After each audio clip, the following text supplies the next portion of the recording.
The sound cracked like lightning against her cheek. Gasps ripped through the air. People froze. Cameras tilted in disbelief. Nigeria's most famous single mother, Olivia Anderson, billionaire CEO and keynote speaker, had just been slapped in public by a man in a tattered coat. For a heartbeat, the world stood still.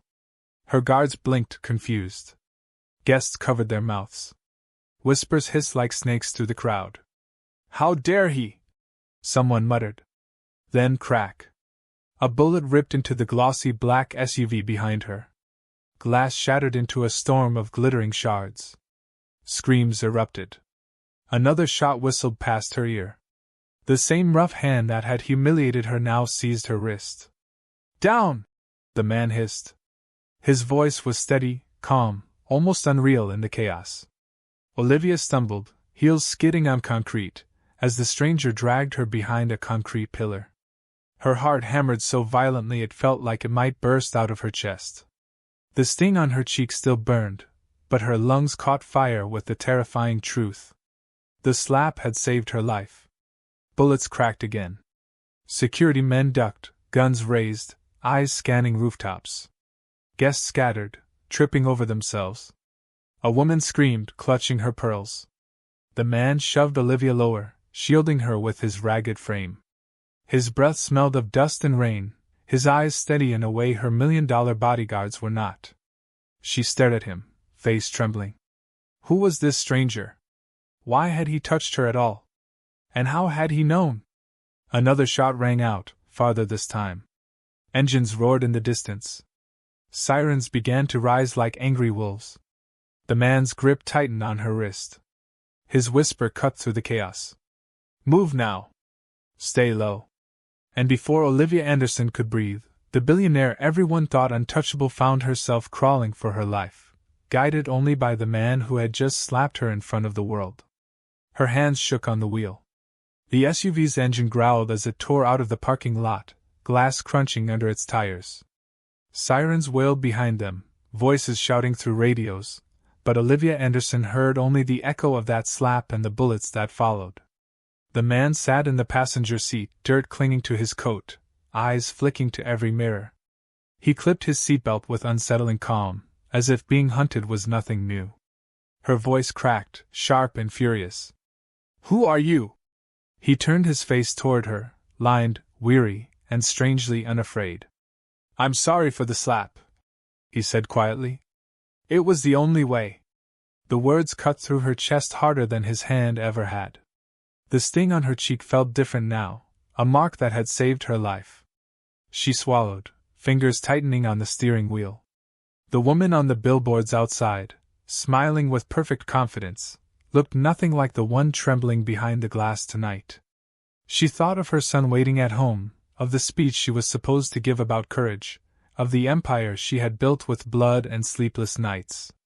And yet, her survival now rested on a stranger who smelled of dust and rain. Her voice dropped to a whisper. "How did you know?" His jaw worked as if chewing on a memory too bitter to swallow.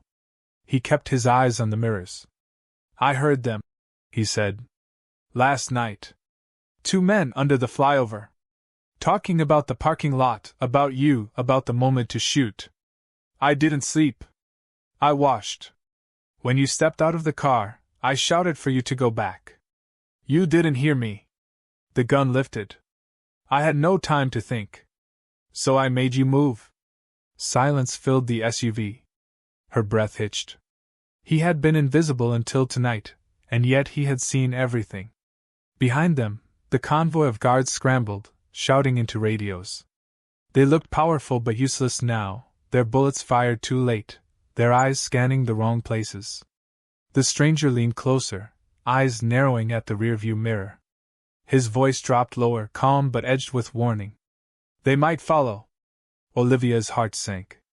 She twisted the mirror just in time to see them, 2 motorcycles, black helmets glinting under the streetlights, gliding into the lane behind like shadows that refused to break. Her pulse hammered.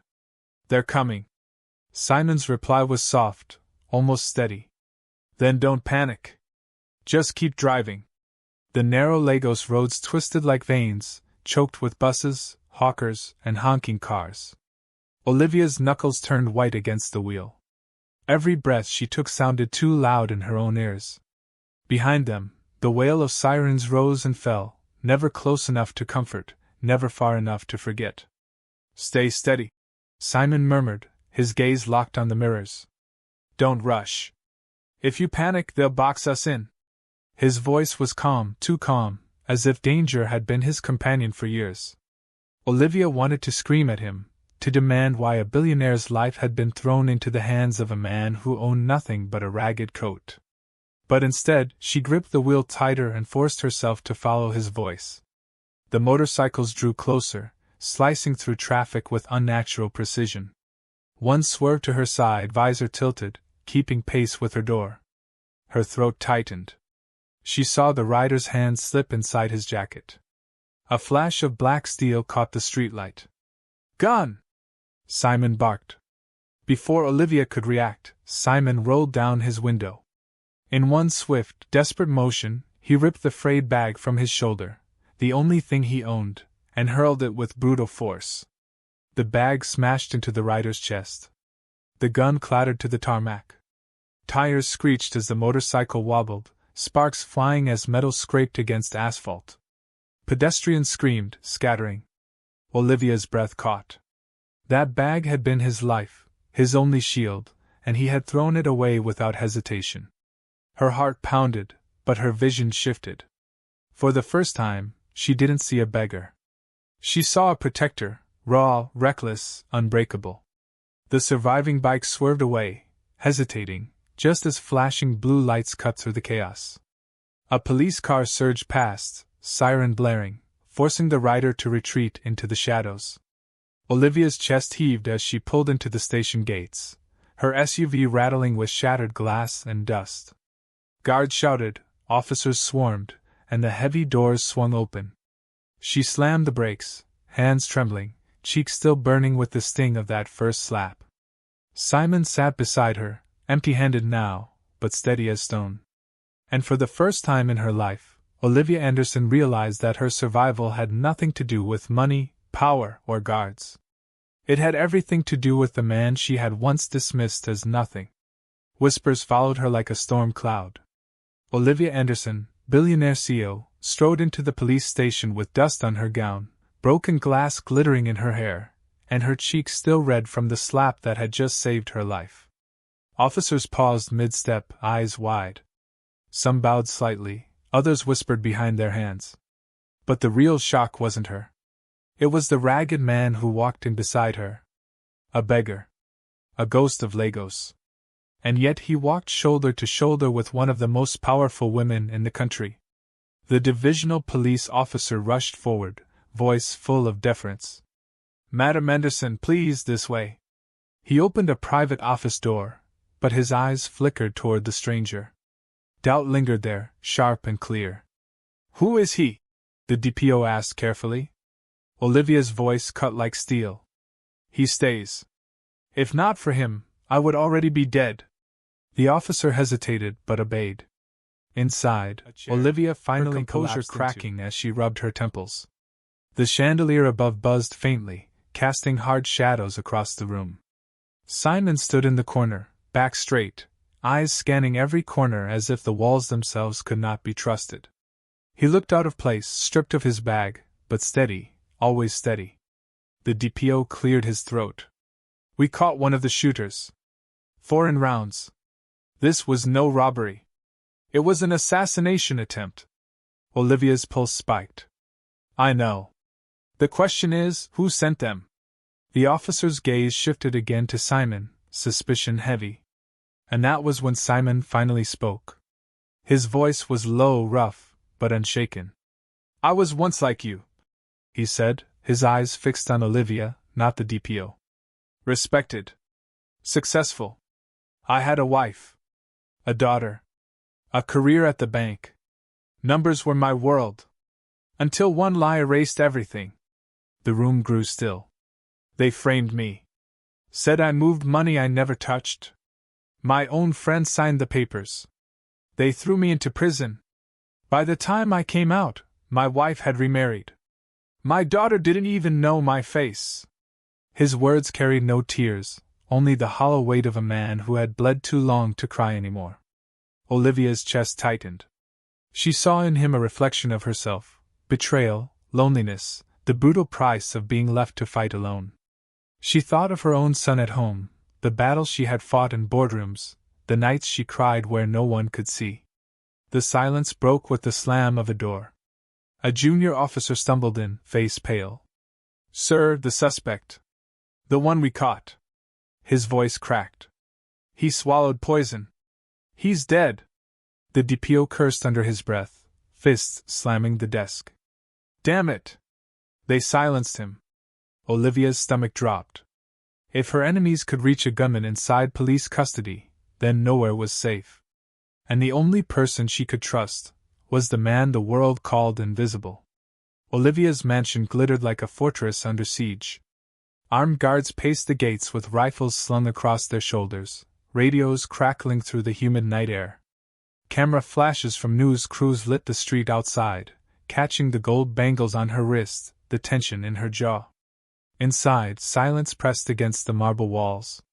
Olivia sat in her grand living room, glass trembling in her hand. Across from her, Simon perched uneasily on the edge of a leather sofa, his mud-stained coat out of place among the crystal chandeliers and imported art. Her 10-year-old son, David, peeked down from the staircase, clutching the rail. Mommy, who is he?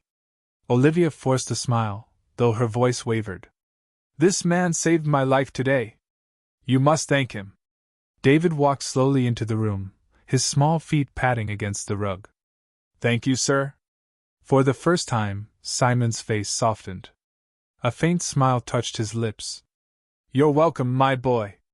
The fragile calm shattered when Olivia's phone buzzed. Unknown number. She hesitated, then answered. A distorted voice cut through. You were lucky today, Olivia. Next time, your money won't save you. Walk away from the Seagate deal, or your son will pay the price. Her blood froze. Who are you? She snapped. But the line went dead. Her hands shook as she lowered the phone. Simon's eyes sharpened. What did they say? Olivia's lips trembled. It's not just me anymore. They threatened my son. Simon rose instantly, his frame tense, his voice steady and hard. Then you can't trust anyone. Not even your guards. Whoever wants you dead has men inside. Before she could respond, a thunderous crash shook the back gate. David screamed, clutching her gown. Shouts erupted outside, followed by bursts of gunfire that rattled the windows. Stay here! One of the guards shouted, rushing past the living room with his weapon drawn. But Simon grabbed Olivia's arm, eyes burning. No. They want you. Staying here is a trap. The iron gate groaned, then collapsed under the weight of an armored vehicle. Black-masked gunmen stormed the courtyard, rifles flashing under the floodlights. David sobbed, hiding his face against his mother's side. Olivia's chest heaved. Her guards were already falling back, overwhelmed. Simon's voice cut through the chaos, sharp and commanding. Olivia, if you trust me once more, take your son and follow me. Now. Her eyes darted to the staircase, to the guards shouting orders, to the door where shadows moved closer with every heartbeat. She had two choices: stay with men who had already failed her, or run into the night with the one man who had risked everything for her. Her breath caught. Her decision was made. David, hold my hand. We're leaving with Simon. Simon yanked open the servants' exit, smoke and gunpowder seeping in. Quickly! They slipped into the darkness just as masked gunmen flooded the mansion. Bullets thundered behind them, shaking the walls. And the billionaire the world thought untouchable fled into the night, guided by the man who had slapped her in front of everyone. The night swallowed them whole. Olivia's jeweled gown dragged against filthy alleys, its hem torn and smeared with dust. Her son's bare feet slapped against concrete, stumbling to keep up. Every shadow looked like death waiting to strike. Simon led the way, shoulders squared, eyes scanning every corner. He moved like a man who had lived too long in danger, every step measured, every turn chosen with precision. They ducked into an abandoned kiosk, its tin roof rattling in the wind. Olivia pressed David to her chest, her heartbeat wild against his cheek. For the first time in her life, she was stripped of power, stripped of safety, just a mother running for her life. Hours later, Simon pushed open the door of a one-room flat hidden deep in the mainland. A flickering bulb buzzed overhead, throwing uneven light on peeling walls. It smelled of rust and old rain, but it was shelter. Olivia sat with David curled in her lap, exhausted but awake. Her eyes burned, her spirit frayed. Simon paced the room, restless, every nerve alert. "They won't stop," he said finally. "Not until they kill you, or force you out of the Seagate deal." Olivia's voice cracked. "But how did they know? Every move I made, every detail, how did they know where to find me?" Simon froze, then looked at her sharply. "You're head of security. A day. The ambush at the conference, the attack at your mansion, only someone inside could feed them that information." Her breath caught. "No.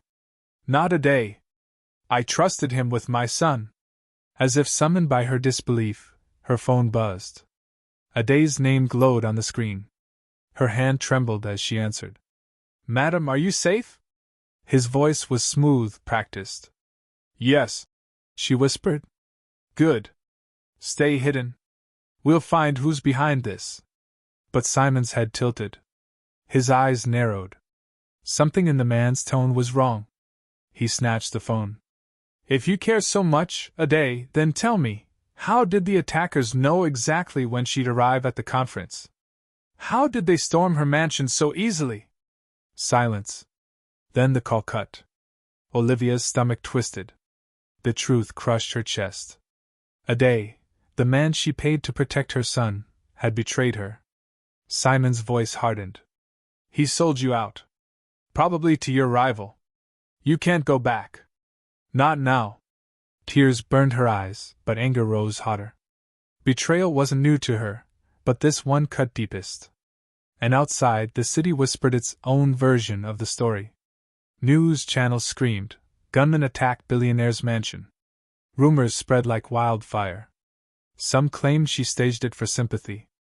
Others whispered of debts, scandals, weakness. Olivia clenched her fists, her voice trembling. "If I don't fight back, they'll bury me alive." Her words hung heavy in the flickering light.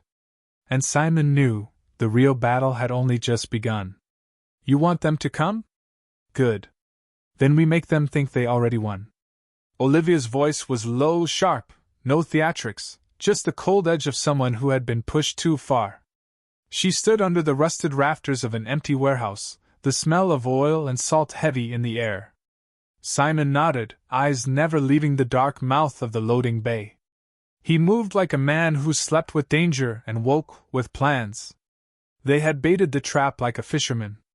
A leaked message, whispered through the right channels, promised a secret meeting to finalize the Seagate deal. Everybody wanted that deal. The men who tried to kill her wanted it more. The police would be waiting, hidden rifles, plainclothes officers, a line ready to close. Olivia felt the weight of it all settle on her shoulders, and under that weight she felt something else, resolve. "Remember," Simon said, calm as rain, "when they move, we move. Don't flinch. Let them think they have control. Let them feel the power." She tried to steady her breathing. Her suit felt wrong against the heat and grime, but she kept it on. Image mattered, even now. It baited them in, and it showed she would not cower. Sirens were a polite distance away. The real danger would arrive in plain black glass. Then the headlights cut through the dusk, two black SUVs sliding to a stop before the warehouse like wolves folding in. Men poured out, masks black as midnight, rifles glinting. A silence fell, thick and sudden. The leader stepped forward, tall, composed, voice like ice. In the center, Olivia heard him order. The man peeled off his mask and for a second the world tilted. It was Aday, her head of security. The man who had kept her son's schedule, who once slept on her payroll and carried her keys. His uniform was stained, his face hard, but his eyes found hers with a predator's ease. He smiled, not the comforting smile of trust, but the small, cruel curve of victory. You should have stayed under the bridge, beggar.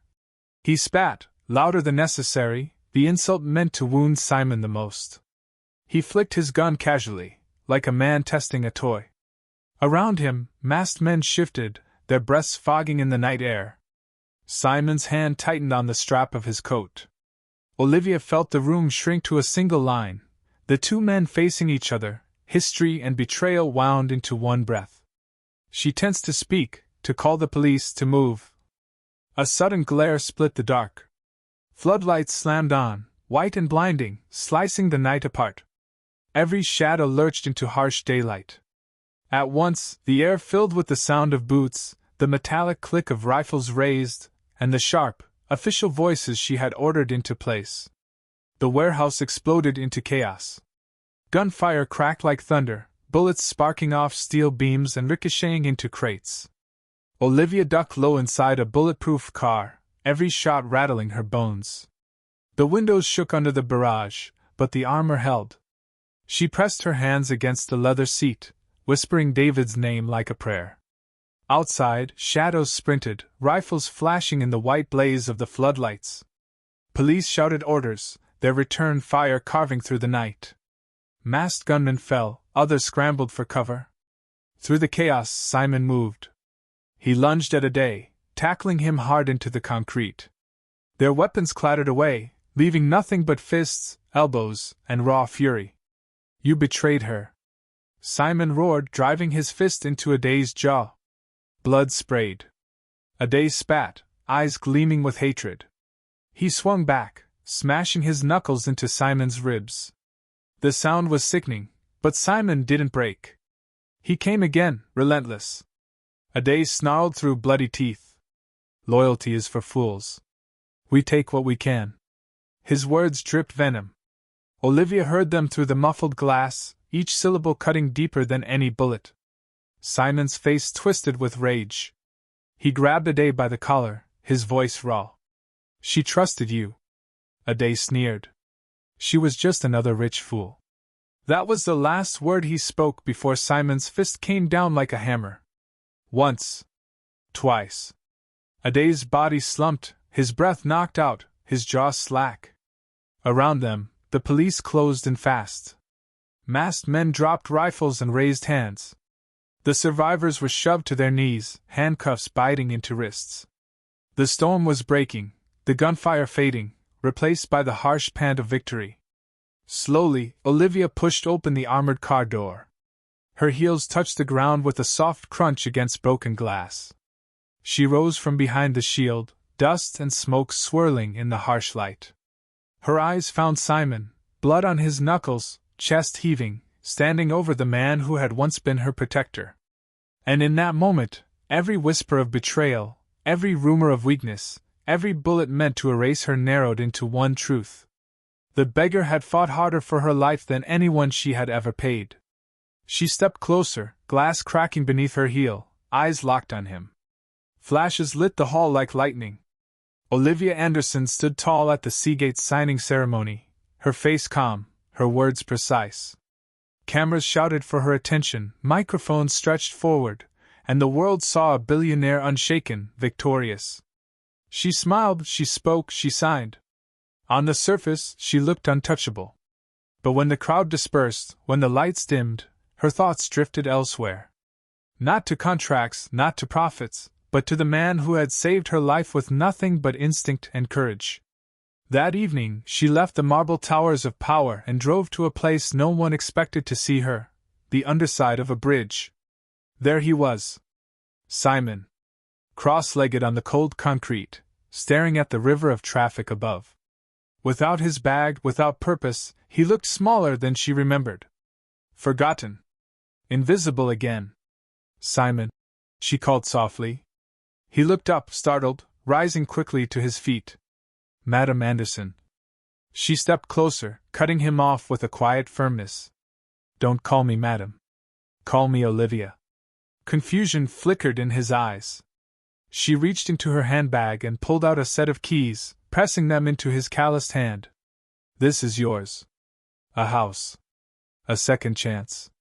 And if you want it, a place in my company. Chief of Security. No one else has earned my trust like you. His mouth fell open. His voice cracked. Why me? You could hire anyone. She met his eyes, her voice steady. Because when the world turned its back on me, you slapped me back to life. For a moment, silence. Then Simon laughed through tears, shaking his head. I slapped a billionaire, and she offered me a home. Who would believe this story? Weeks later, a new headline filled the papers. Homeless man becomes hero. Olivia and Simon stood side by side at a charity event, launching a foundation for the homeless. The hall was filled with applause, but for Olivia, the real applause was quieter, the whisper of respect that replaced the old rumors. Her son David clung to Simon's hand, no longer seeing him as a stranger, but as family. The crowd looked on with admiration, not scandal. The billionaire's single mother was no longer untouchable marble, she was human, transformed by the man no one had seen coming. And Simon, once invisible, once erased, now stood as a legend,